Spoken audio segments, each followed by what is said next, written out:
네, 이번에는 코로나19 관련 소식 알아보겠습니다. 김인혜 기자와 함께하겠습니다. 안녕하십니까?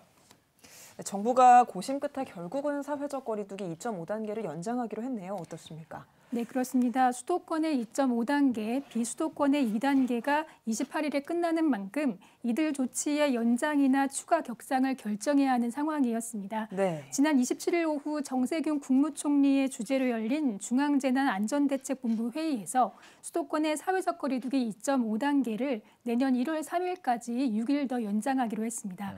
비수도권에 적용 중인 2단계 조치도 연장됩니다. 네, 국내 발생 확진자 수가 전국 3단계 격상, 그 기준을 이미 초과한 상태이긴 한데 이렇게 유지 결정을 한 이유가 궁금합니다. 왜 그랬을까요? 네, 2.5단계로 유지하게 된 것은 3단계 격상 시 예상되는 막대한 사회적, 경제적 피해와 함께 현재 적용 중인 연말연시 특별 방역 대책을 종합적으로 고려한 판단의 결과로 보입니다. 네. 정부는 주말 이동량이 감소세를 유지하고 있고 특히 수도권의 경우 코로나19 유행 이래 최저 수준으로 떨어진 만큼 이번 주까지 환자 발생 추이와 의료 체계 여력 등을 지켜보면서 연말연시 특별 방역 대책이 종료되는 1월 3일 이후 거리두기 단계 조정 문제를 다시 검토하기로 했습니다. 네. 그럼 교회 예배는 어떻게 되는 건가요? 네, 교회를 포함한 종교시설은 비수도권 예외 없이 전국의 연말연시 특별 방역 대책에 따른 사회적 거리두기 2.5단계 조치를 적용하기로 했습니다. 네. 교회 예배는 비대면을 원칙으로 해야 하고 모임과 식사는 금지됩니다.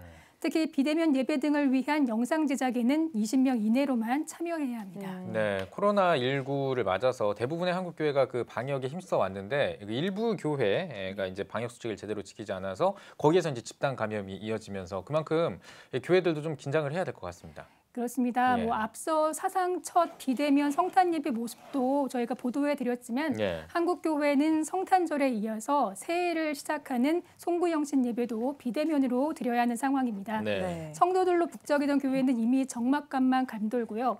텅 빈 예배당엔 목회자를 비롯해 예배 필수 인원만 띄엄띄엄 앉아 예배를 드리고 있습니다. 현장 예배 금지 조치로 예배당에는 온라인 예배에 필요한 20명 이내 인원만 입장할 수 있기 때문입니다.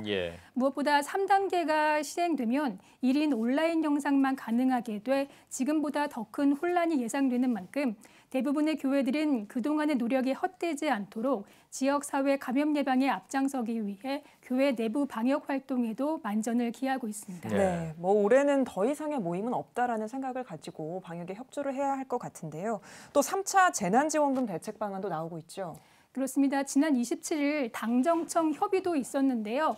코로나19 대유행에 따른 소상공인, 자영업자의 피해를 지원하기 위한 3차 재난지원금 지급 액수 등을 공개했습니다.